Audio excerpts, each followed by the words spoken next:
Kau bilang kau menang debat lawan domba yang sesat. Kau bilang banyak yang tobat. Karena emosional Pak ya, karena gue bilang emosional. Kita Kristen kan udah ditindas Pak, dibom gereja di mana. Kadang-kadang karena udah muaknya dengan si cerita di persekutu Indonesia. Saya pernah minta sama Tuhan, Pak. Saya bilang sama Tuhan, Pak, bumi haluskan itu orang-orang Muslim. Waduh. Ya, saya nggak salah dong, kawan Pak. Itu isi hati saya kan. Kenapa? Karena kita udah tertindas. Contoh dari zaman dulu yang dibom-bom gereja kita, Pak. Pendetanya mati. Itu kan pendeta hamba Tuhan. Iya kan? Jadi saya bilang sama Tuhan, Tuhan, kau udah dipermalukan, Tuhan. Laskar-laskarmu dibunuh. Tolong bumi hanguskan mereka ini. Ya kalau itu dikabulkan ya aman juga kan Pak. Tapi kalau nggak dikabulkan kan ya urusan yang di atas kan Pak. Iya kan? Saya hanya curhat. Betul kan Pak? Saya hanya curhat. Ya saya nggak ada apa-apa lah di hadapan Tuhan. Satu Pak. Kedua, tuh lihat itu perilaku Indonesia, pemerintahnya. Apalagi si Mahmud. Si gubernur Papua diculik. Di depan matanya si Anies dibiarin. Jadi udah brutal ini Pak. Jauh-jauh ke Papua mau diculik. Contoh lagi Pak, Saifuddin Ibrahim. 2 jenderal disuruh dikirim mau menculik. Di depan matanya si Uwak nggak diapa-apain. Jadi itu saya curhat Pak sama Tuhan. Tuhan ini nggak adil. Tuhan ini udah kebrutalan Pak Tuhan. Kalau 2 jenderal kan klaimnya Saifuddin. Ya Pak, tapi kan dia kan mau datang ke Amerika mau ini Pak, disuruh pulang. Yang di depan mata UAS nggak ditangkap, gimana itu? Jadi iya kan? Hingga pada tahun 2016 dia memasukkan penjara seorang pendeta Amerika Serikat yang bertugas di sana sudah 23 tahun, yaitu ya pendeta Andrew Branson ya. Tapi dalam pemerintahan Presiden Trump dikeluarkan karena dia tahu Trump itu nggak main-main di dalam tuntutan-tuntutan, khususnya Mike Pence yang adalah seorang yang dijuluki seorang pendeta ya, tapi tegas.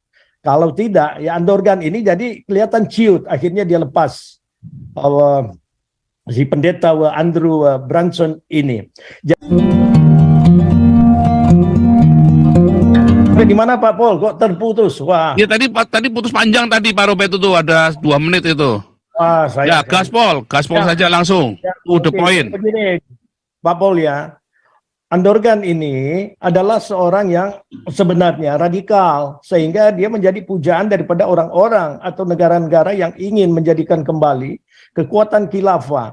Dan sesungguhnya dia tidak pernah menang, itu betul. Tetapi dengan kekuatannya bermanipulasi, dia mempengaruhi orang-orang radikal di Turki, sehingga mereka mengembalikan suatu kekuatan dan ingin menerapkan cara-cara mereka dengan impianlah kembali kepada kejayaan Ottoman. Ini sangat berbahaya karena Erdogan ini bermain 2 kaki. Di pihak lain dia ingin berhubungan dengan negara barat, tapi di pihak lain dia ingin memperkuat kekuatan-kekuatan khilafah. Sehingga pada tahun 2016 dia memasukkan penjara seorang pendeta Amerika Serikat yang bertugas di sana sudah 23 tahun, yaitu ya pendeta Andrew Branson ya.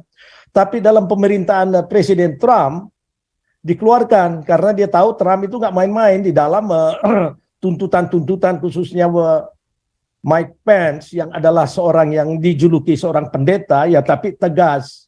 Kalau tidak ya Andorgan ini jadi kelihatan ciut, akhirnya dia lepas si pendeta Andrew Branson ini. Jadi dari sana kita melihat bahwa dia berusaha keras untuk mematikan kekuatan-kekuatan orang-orang yang dianggap kafir Dan juga dia memasuki kan daerah-daerah Syria Utara itu. Di sana ada salah satu suku yang kebetulan mereka peninggalan Armenia dulu. Banyak mereka Ortodoks dan orang-orang Kristen yang dia ingin bombardir supaya tidak ada lagi suku ini. Jadi memang dia seorang yang sangat berbahaya di dalam dunia modern saat ini. Tetapi dia munafik, modelnya memerintah sebenarnya ya sama dengan Yusuf Kala, pandangan-pandangan mereka itu sama. Oleh sebab itu ya mungkin juga Yusuf Kala, Ma'ruf Amin berguru kepada Endorgan karena kebetulan Endorgan ini memakai suatu kartu truf, mereka masuk di dalam anggota NATO. Yang sebenarnya juga ini ya suatu permainan di mana ya dia dipakai sebagai bagian untuk ya maklumlah dalam dunia politik internasional kan supaya orang-orang seperti ini ya bisa dirangkul dengan strategi juga di mana ya NATO ini mempunyai suatu kekuatan mungkin yang cukup baik kalau mereka ada di dalamnya memang. Tetapi sebenarnya Endorgan ini tidak bisa untuk dipercaya, orang yang sangat berbahaya. Jadi dalam kejadian Turki, di mana kita melihat memang fenomena alam itu selalu ada, di mana-mana ada, tetapi dengan kehancuran yang luar biasa, sepertinya malapetaka ini justru nggak pernah kita lihat di dunia lain. Dan juga korbannya yang begitu hebat. Dan orang yang pertama sebenarnya memberikan bantuan siapa? Israel dan Amerika, negara yang mereka musuhi. Jadi di sini kita melihat bahwa orang-orang yang seharusnya membenci mereka justru memberikan suatu bantuan yang luar biasa. Jadi kita berusaha supaya ini merupakan suatu kaca atau introspeksi terhadap khususnya untuk Indonesia juga. Dalam kejadian seperti ini supaya Indonesia coba mengevaluasi lah. Bukan kita membanding-bandingkan tetapi secara logika. Kejadian-kejadian yang ada meskipun itu dinyatakan sebagai fenomena alam, tetapi korban ini yang terjadi itu kita lihat saja bagaimana tsunami yang terjadi 2004 di Indonesia itu banyak sekali menelan korban, bahkan tidak diumumkan segitu banyak, lebih daripada 300.000 mungkin yang meninggal di Indonesia. Cuman Indonesia ini kan selalu ya mengecilkan supaya jangan sampai ya kelihatan ya karena kebetulan provinsi yang terkena itulah provinsi juga yang ingin menegakkan khilafah dan justru menjadi bagian daripada perbandingan kita bahwa kenapa ini terjadi. Jadi kita percaya orang Kristen itu hendak selalu menuntut pembalasan karena kita meyakini pembalasan itu dari Tuhan. Jadi kalau ada kejadian-kejadian seperti ini, mari kita bersama untuk mengevaluasi, menintrospeksi kembali supaya Indonesia bisa diberkati kembali dengan memberikanlah perlindungan kepada orang-orang yang selama ini ibadah tidak boleh, bahkan Natal dilarang, para bupati yang aneh-aneh seperti ini. Sedangkan kita diatur oleh undang-undang yang sudah jelas. Jadi di sini pelajaran kepada pemerintah yang ada, siapa tahu Indonesia masih bisa diberkati dengan melihat kejadian-kejadian seperti ini. Janganlah membuat-buat segala peraturan-peraturan yang memojokkan orang-orang Kristen secara khusus. Kita tidak membalas, tetapi pembalasan kita ada dari Tuhan itu sendiri. Dan sekali lagi kita mengharapkan juga supaya orang-orang yang masih bisa diselamatkan di Turki bisa kembali untuk mereka hidup, karena ini siapa tahu ada cara Tuhan untuk manusia itu bertobat, karena cara Tuhan itu luar biasa. Kadang-kadang di hal-hal yang sangat menakjubkan manusia. Tapi ini adalah pembelajaran bagi kita semua dan khususnya orang-orang yang menjarakan penjara, yang melarang beribadah. Terima kasih Pak. Lanjut, James 007. Mana nih James 007 nih? 007. Shalom. Mikrofonnya dinyalakan lagi. Kepencet itu. Ya, salam Pak. Shalom. Pak, saya pernah dengar cerita di Alkitab kalau ada Nabi Tuhan bergen sama Tuhan. Kalau ada 2-3 orang bertobat, kau nggak musnahkan kan kota itu katanya. Oh enggak. Ternyata nggak dimusnahkan. Apakah itu salah? asumsi saya cerita itu apakah itu benar. Tapi gini Pak, kembali ke Indonesia Pak. Ceritanya salah, Pak. Gimana ceritanya? Ceritanya itu Abraham ya berbincang-bincang dengan Yehova, ya kan? Ya, dengan El Shaddai, karena sang Yehova atau sang El Shaddai ini hendak memusnahkan Sodom dan Gomora. Lalu Abraham bilang, kalau ada 50, ada 50 orang di sana gimana? Oh, tidak akan kumusnahkan. Nah, kalau ada terakhir tawar, kalau ada 10 bagaimana? Nggak akan kumusnahkan. Katanya cuma ada 4 doang. Lot, istrinya 1 sama 2 anaknya. Jadi tetap dimusnahkan, tetap dimusnahkan kotanya itu, tapi Lotnya diselamatkan karena kurang dari 10 kan. Tapi kalau Yunus Pak, yang disuruh dia Pak ya Yunus. Loh, kalau Yunus cerita lagi nih, nih Bapak nih harus banyak baca Alkitab nih. Kalau Yunus ceritanya beda lagi. Kalau Yunus disuruh ke Niniwe, disuruh memberitakan Injil supaya bertobat, ya memberitakan Injil di Niniwe Yunus. Tapi orang Niniwenya akhirnya bertobat. Makanya nggak dimusnahkan, begitu. Jadi gini Pak, kemungkinan saya karena emosional Pak ya, karena gue bilang emosional. Kita Kristen kan udah ditindas Pak, dibom gereja di mana. Kadang karena udah muaknya dengan si cerita di persekutu Indonesia. Saya pernah minta sama Tuhan, Pak. Saya bilang sama Tuhan, Pak, bumi haluskan itu orang-orang Muslim. Waduh. Ya, saya nggak salah dong kawan Pak. Itu isi hati saya kan. Kenapa? Karena kita udah tertindas. Contoh dari zaman dulu yang dibom-bom gereja kita Pak. Pendetanya mati. Itu kan pendeta hamba Tuhan. Iya kan? Jadi saya bilang sama Tuhan, Tuhan, kau udah dipermalukan Tuhan. Laskar-laskarmu dibunuh. Tolong bumi hanguskan mereka ini. Ya kalau itu dikabulkan ya juga kan Pak. Tapi kalau nggak dikabulkan kan ya urusan yang di atas kan Pak. Iya kan? Saya hanya curhat. Betul kan Pak? Saya hanya curhat. Ya saya nggak ada apa-apa lah di hadapan Tuhan. Satu Pak. Kedua, tuh lihat itu perilaku Indonesia, pemerintahnya. Apalagi si Mahmud. Si gubernur Papua diculik.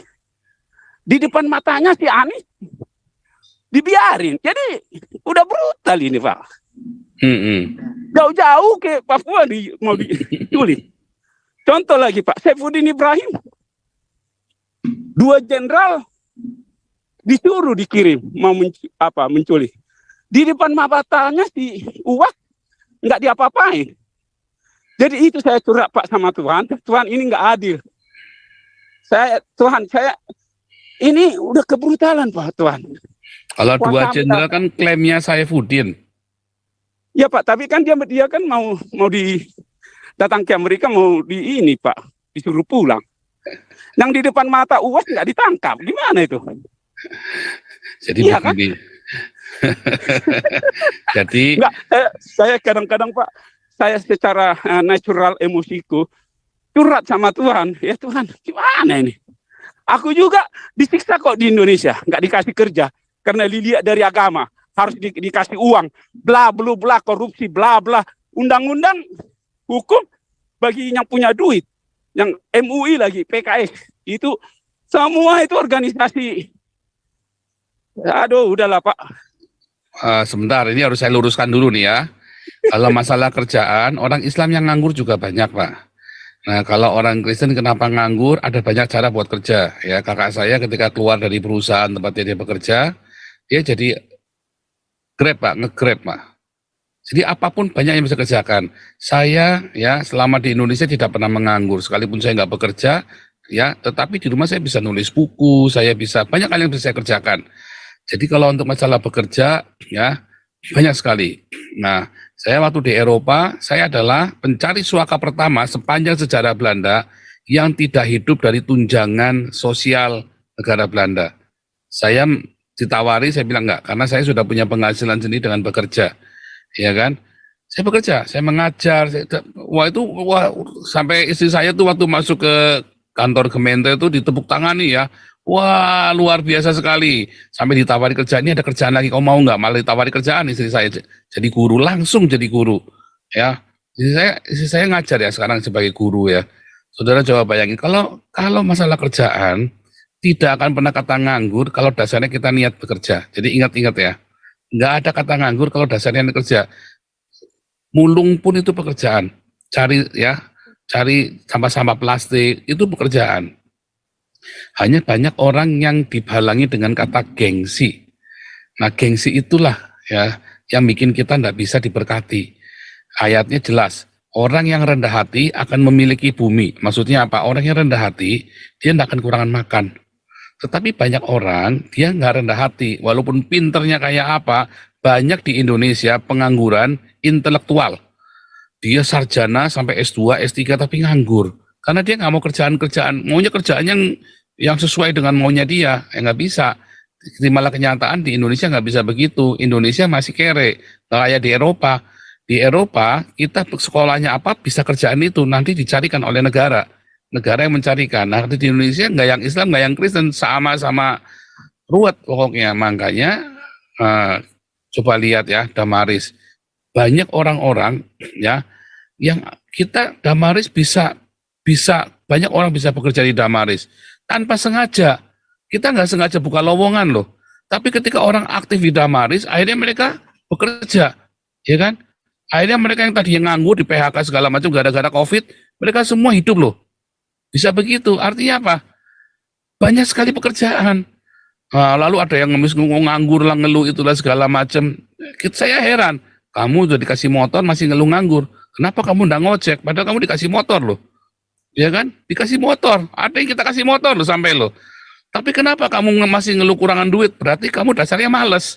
Nah, itu satu. Kedua, ya mengenai itu hamba-hamba Tuhan yang dibom itu, belum tentu mereka hamba Tuhan loh. Mereka pendeta, iya, pendeta itu belum tentu hamba Tuhan. Tetapi yang menjadi masalah, gereja-gereja sibuk cari uang. Makanya Tuhan izinkan itu aniaya terjadi. Kenapa Tuhan izinkan aniaya kepada Israel? Israel sampai dikuasai oleh bangsa-bangsa asing. Karena pemimpin-pemimpin Israel sibuk serakah cari uang. Persis dengan gereja di Indonesia. Kenapa gereja di Indonesia itu Tuhan izinkan dianiaya? Ya karena model kayak Gilbert dan kroni-kroninya sibuk memperkaya diri sendiri, gonta-ganti mobil, sementara jemaatnya gonta-ganti rumah karena nggak bisa bayar kontrakan, nggak bisa bayar token listrik, anaknya nggak bisa sekolah. Itu yang terjadi di Indonesia. Ya makanya belajarlah sama Damaris. Kita semua kasih makan diakonia tiap malam. Sampai hari ini kita kumpul 11 miliar. Wah, gereja kalau punya 11 miliar langsung bikin bangun gedung. Kita buat kasih makan 11 miliar. Coba gereja-gereja di Indonesia begitu punya 11 miliar. Jangankan 11 miliar, punya 1 miliar aja kira-kira pengen beli mobil bagus. Ya kan? Sama. Terus Tuhan ajari kita untuk mengasihi, mengampuni musuh-musuh kita. Agustan itu kentutin Alkitab. Ya, kita kumpulin sumbangan. Itu ajaran Tuhan Yesus. Nah, saya yakin Pak James 007 ini belum lahir baru. Ya, satu, dari mana saya tahu? Tadi cerita Yunus sama Abraham aja bisa kagak ngerti. Kedua, Pak James hatinya masih dipenuhi dengan kebencian. Harus bertobat, terima Yesus, lahir baru, supaya hatinya dipenuhi dengan kasih Kristus. Saya tidak sedang menghakimi, tapi saya sedang mengingatkan, ajaran Tuhan Yesus adalah untuk kita mengasihi musuh-musuh kita. Bukan berarti kita bodoh. Ya, kita beriman. Yang kita lakukan setiap malam ini, ya, kita membangun sebuah opini, coba, yang kita ngomong, pemerintah dengar loh. Nah, tetapi kita tidak diajari untuk berdoa agar musuh-musuh kita dihancurkan, dihanguskan. Kita diajari supaya musuh-musuh kita bertobat, bukan dibunuh. Tidak kayak orang Islam mendoakan kita supaya celaka, supaya mati semua orang-orang kafir. Kita mendoakan orang-orang yang mencelakakan kita supaya bertobat. Nah, itu bedanya ya. Oke, karena sudah kurang 5 menit lagi kita harus sudahi. Terima kasih buat semua opininya. Pak James, terima Yesus sebagai Tuhan dan Juru Selamat, lahir baru. Nanti hatimu damai, nanti kamu akan mendapat banyak pertolongan dari Tuhan ketika hatimu itu damai. Karena barang siapa rendah hati, barang siapa dipenuhi dengan kasih Kristus, dia menjadi kepunyaannya Kristus sendiri. Haleluya. Oke, ini Pak Gajah Mada suruh berdoa nih. Udah lama nggak berdoa Pak Gajah Mada. Mana nih? Pak Gajah Mada. Wah, kalau giliran suruh doa aja masuk angin dah. Ya sudahlah, Pak Santi Amarja tutup dalam doa. Silakan. Oh ini Pak SK mau bicara. Pak SK, silakan Pak SK. Terakhir penutup. Mana Pak SK? Pak SK. Mana nih Pak SK? Ya, penutup. Silakan penutup. Ya. Jadi saya tambahin. Kasih yang panas dong penutupnya nih, biar closingnya cantik ini. Udah 19K, biar 20K ya. Boleh, mantap. Jadi gini, ini Erdogan ini sekarang kan sejak Erdogan ini dia juga kan nanti kan Juni ini kalau nggak salah mau pemilu 2023 ini. Jadi bisa jadi ini lewat gempa ini rakyatnya pada tidak simpatik dengan dia karena ekonominya kan juga hancur ya, inflasi kalau nggak salah kemarin sempat 70% ya. Nah, terus juga kebijakan-kebijakan dia yang mempolitisasi agama sekarang ya, negara dibawa sekarang, negara Turki ini dibawa untuk politisasi agama Islam ya, sehingga kebijakan-kebijakan dia akan terlihat ya, dan bagusnya lagi ini dengan model gempa bumi begini, tindakannya yang lambat ya, yang membakar, memprovokasi dengan sentimen-sentimen agama itu akan jadi problem. Apalagi nih kalau kemarin kan sempat 2020 itu dia kirim kapal perang itu kalau nggak salah, berselisih dengan Yunani kan. Halo Pak Paul, dengar? Ya, lanjut. Berselisih dengan Yunani nih kan, di Laut Mediterania kan untuk rebutan gas bumi ya, nah minyak. Jadi Prancis bisa jadi ikutan ya membela Yunani. Belum lagi tahun 74 itu kan sejarahnya Turki itu nyerang Siprus ya. Jadi sepertiga wilayah Siprus itu diambil, dicaplok si Turki nih, diinvasi sama Turki, dan Turki sendiri doang aja yang mengakui sebagai negara Siprus Turki ya, wilayah utaranya sepertiga, 2/3-nya masih didukung Yunani ya, Yunani Siprus gitu. Nah ini musuh bebuyutannya ini ya. Kalau terjadi perang ini sekarang gempa belum beres, pemilu Juni 2023, nah ya bisa jadi ini jawaban Tuhan buat si Erdogan ini yang memang otoriter ya. Jadi dia mau pakai sentimen agama. Jadi saya kembali sedikit tutup dengan hal yang rohani. Tuhan Yesus ajarkan kita, karena jikalau kamu mengampuni kesalahan orang, Bapamu yang di surga akan mengampuni kamu juga. Tetapi jikalau kamu tidak mengampuni orang, Bapamu juga tidak akan mengampuni kesalahanmu. Matius 6 ayat 14-15. Berapa kali kita harus mengampuni? Ternyata 70 kali 7 kah? Ya kan? Nah, ternyata artinya tidak terhingga ya. Tuhan katakan 70 kali 7 artinya tidak terhingga ya. Artinya kita diajarkan untuk mengampuni kapanpun mereka yang melakukan kesalahan ya. Karena apa? Karena kita sudah diampuni juga dosa kita oleh Tuhan kita lewat penebusan kayu salib. Itu pengampunan yang paling mahal ya. Jiwa nyawa kita selama-lamanya yang harusnya dibakar di neraka diselamatkan di sorga oleh penebusan kasih karunia Yesus Kristus melalui korban penebusan ya, Tuhan Yesus sendiri yang menebus kesalahan kita begitu. Jadi lewat perumpamaan yang tadi saya sebutkan, saya baru ketemu ini di Matius 18 ayat 21-35 bahwa barang siapa yang mengampuni, kan jadi ada orang yang hutang kepada raja ya. Dia nggak bisa bayar, tapi diampuni oleh raja. Tapi begitu dia sudah diampuni, ternyata dia tidak mengampuni orang yang berhutang kepada dia, yang lebih kecil. Katakan orang itu menghutangi sekitar berapa itu ya, 1.000 atau 10.000 itu kan, talenta atau dirham itu tidak diampuni, tetapi dia begitu ada orang yang berhutang cuma 10, dia tidak mengampuni. Akhirnya Tuhan, raja itu panggil dia dan dia disiksa. Nah, artinya pengampunan Tuhan itu membuat hidup kita itu menjadi damai, menjadi lepas, tidak penuh dengan kebencian, tidak penuh dengan kemarahan, ya kita bisa lepaskan pengampunan sehingga hati pikiran kita jadi bersih, jadi kudus, jadi suci. Nah, itulah arti pengampunan, tidak pahit lagi ya, jadi tidak membangkitkan kepahitan ya dengan kemarahan itu. Dan sehingga hidup kita bisa adil, bisa benar, bisa kudus, bisa suci hati pikiran kita ya, tidak penuh dengan kepahitan. Nah, berbeda dengan Erdogan yang memprovokasi rakyatnya untuk marah terhadap Swedia hanya gara-gara satu buku doang ya, benda mati kertas yang bisa dicetak lagi jutaan, bahkan Anwar Ibrahim bilang jutaan pun dicetak kan nggak ada problem, tinggal dibagi-bagikan lagi ya. Tapi dia marah, memprovokasi, bahkan memprovokasi marah kepada Swedia, dan akhirnya mereka marah kepada Israel, kepada Barat, dan kepada yang lain-lain sampai membakar begitu ya. Jadi dipenuhi dengan kemarahan. Jadi berbeda ajaran kita, yang satu Tuhan Yesus mengajarkan mengampuni, yang satu mengajarkan kepahitan. Jadi penuh dengan dendam, kemarahan. Saya ingat satu waktu saya pelayanan dulu tuh di Nusa Kambangan, ada satu bapak, di mukanya tuh sampai menyong, sampai stroke.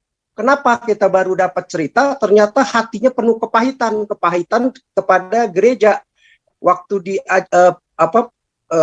perjamuan kudus, dia bilang kalau yang belum dibaptis lebih baik jangan di perjamuan kudus dulu. Dia tersinggung, memang kamu lebih suci hidupnya dari saya. Gara-gara tersinggung begitu, dibawa dia nggak ke gereja 3 tahun, penuh kepahitan selama 3 tahun, dan akhirnya yang ada melahirkan kutuk yaitu sakit penyakit, dia stroke, dan akhirnya anaknya juga terimbas, generasi berikutnya ya, anaknya sampai ribut juga sama istrinya, sampai cerai juga begitu ya. Anak yang satu lagi malah ribut sama istrinya, bahkan mau dimasuki penjara sama istrinya, akhirnya melahirkan kutuk. Nah, jadi saya bilang kalau kita tertutup, nggak membuka hati, nggak ada pengampunan, yang ada kutuk. Begitu juga Erdogan, begitu dia marah, penuh kebencian, kemarahan, hatinya tertutup, nggak ada berkat, akhirnya melahirkan kutuk lewat gempa bumi ini begitu. Kalau dia tidak bertobat, dia tidak berubah, tetap marah, penuh kebencian, membakar rakyatnya dengan penuh kebencian, akhirnya ya tetap mereka akan miskin, mereka akan terkutuk dengan gempa-gempa, bahkan dia akan digulingkan jadi presiden, bisa-bisa dia akan masuk penjara nih nanti setelah pemilu kalau misalnya kalah. Makanya saya ngomong lagi, ternyata bukan karena bangunan tadi banyak masjid segala macam dibangun ya, tetap aja ada kutuk miskin kalau hatinya tidak dijaga, kalau rakyatnya marah, diajarkan kedengkian, kemarahan, memusuhi kafir segala macam, dijadikan musuh, bahkan boleh dibunuh, boleh diperlakukan diskriminasi, akhirnya melahirkan kutuk. Makanya kutuknya apa? Kemiskinan, kemelaratan ya, padahal sumber daya alamnya luar biasa, termasuk Pakistan, termasuk gempa bumi dan bencana alam lain-lainnya. Jadi selama nggak mau bereskan kemarahan, kutuk itu akan datang. Selama benci kepada sesama ya, walaupun nggak seakidah, ya akan melahirkan kutuk, karena yang dilawan Tuhan semesta alam. Itu Pak Paul, terima kasih. Oke, langsung tutup dalam doa Pak Iska.